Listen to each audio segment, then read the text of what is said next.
మన ప్రభు అయినటువంటి రక్షకుడైన యేసుక్రీస్తు సుచరిత్ర కలిగినటువంటి నామములో దేవుని బిడ్డలందరికీ నా హృదయపూర్వకమైన వందనాలు. దేవునికి స్తోత్రములు. ఈరోజు దేవుని లేఖనాలు ధ్యానించడానికి ప్రభు చూపినటువంటి కృపను బట్టి దేవునికి మహిమ కలుగును గాక.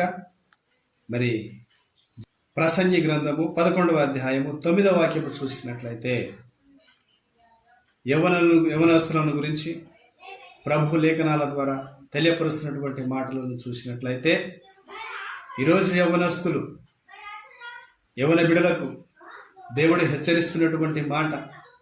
ఎందుకు హెచ్చరిస్తున్నాడంటే యవనస్తులందరూ తమ ఇష్టానుసారమైనటువంటి జీవితం జీవిస్తూ లోకానుసారమైనటువంటి జీవితం జీవించడానికి అలవాటు పడి దేవునికి దూరం అయిపోయి తమ ఇష్టానుసారమైనటువంటి జీవితం జీవిస్తున్నారు. అందును బట్టి దేవుడు తెలియపరుస్తా ఉన్నాడు, ఇదిగో యవ్వనుడా,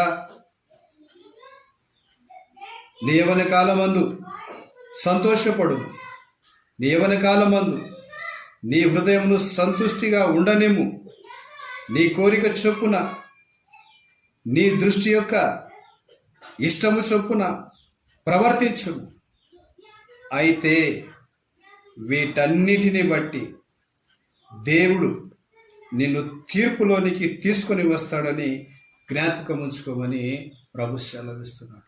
తీర్పు ఉంది. తీర్పు ఉన్నప్పుడు, తీర్పులో దేవుని ఎదుట నిలవబడినప్పుడు నిన్ను గూర్చి నీ యొక్క హృదయము నీ మీద నేరారోపణ చేయకుండా జాగ్రత్త పడము అని ప్రభు సెలవిస్తాడు. జ్ఞాపకం ఉంచుకొనుము.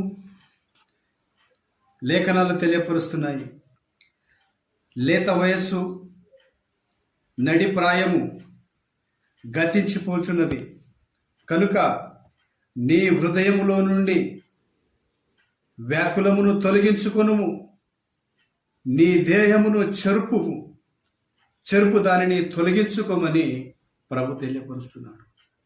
నీకు తెలుసు, నీకు దేహమునకు ఏది పాడు చేస్తుందనేది కూడా బాగుగా తెలుసు. ఎందుకంటే మీరు యవ్వన కాలములో ఉన్నారు. యవ్వన కాలములో ఉన్నటువంటి మీకు ఏది మంచో ఏది చెడో తెలుసు. ప్రభుత్వ చట్టాల ప్రకారం చూసినట్లయితే 18 సంవత్సరాలు నిండితే మీరు మేజర్, మీ సొంత నిర్ణయం మీరు తీసుకోగలరు అని గవర్నమెంట్ నిర్ణయించింది. అలాగే ప్రభు కూడా తెలియపరుస్తున్నారు, మీరు ఎక్కడ వెళుతున్నారో, మీ నడవడిక ఏమిటి, మీ ప్రవర్తన ఏమిటి అది మీకు తెలుసు. అయినను లోకానుసారంగా జీవించడానికి మీరు ప్రయత్నం చేస్తున్నారు. చేసినట్లయితే ఒకరోజు తీర్పు ఉంది. ఆ జడ్జిమెంట్లో మీరు దేవుని సన్నిధిలో నిలిచినప్పుడు మీరు మహా ఘోరమైనటువంటి నరకానికి పాత్రులు కాకుండా ఉండున్నట్లుగానే దేవుడు తెలియపరుస్తున్నాడు. నీ హృదయమును మార్చుకో, ప్రభు తట్టు తిరుగు.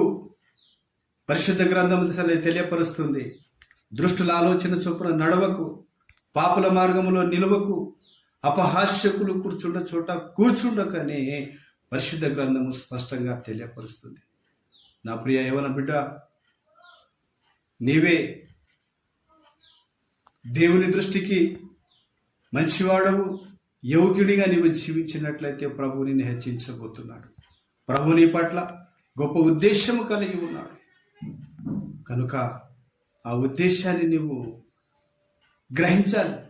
దేవా, నా పట్ల నీ చిత్తమేమిటో గ్రహించి నన్ను నీ చిత్తానుసారమైనటువంటి మార్గంలో నడిపించమని నీవు పశ్చాత్తాపడి ప్రభు సన్నిధిని తన పాదాలు పట్టుకొని లోకానుసారమైనటువంటి జీవితమును విడిచిపెట్టి ప్రభు తట్టు నీవు తిరిగినట్లయితే దేవుడు నీ పట్ల కలిగి ఉన్నటువంటి ఉద్దేశము నెరవేర్చుకొనబోతున్నాడు. దేవుడు వాడుకునే పాత్రగా నిన్ను నియమించబోతున్నాడు.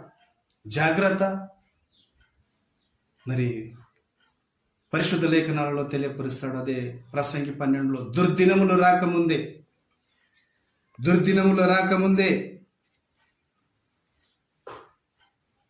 దేవుడు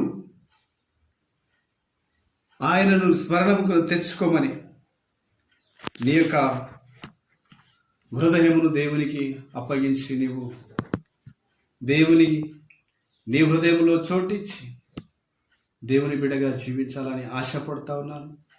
కనుక మీరందరూ కూడా దేవుని బిడ్డగా జీవించాలని కోరుకుంటూ ముగిస్తున్నాను. ఆమేన్.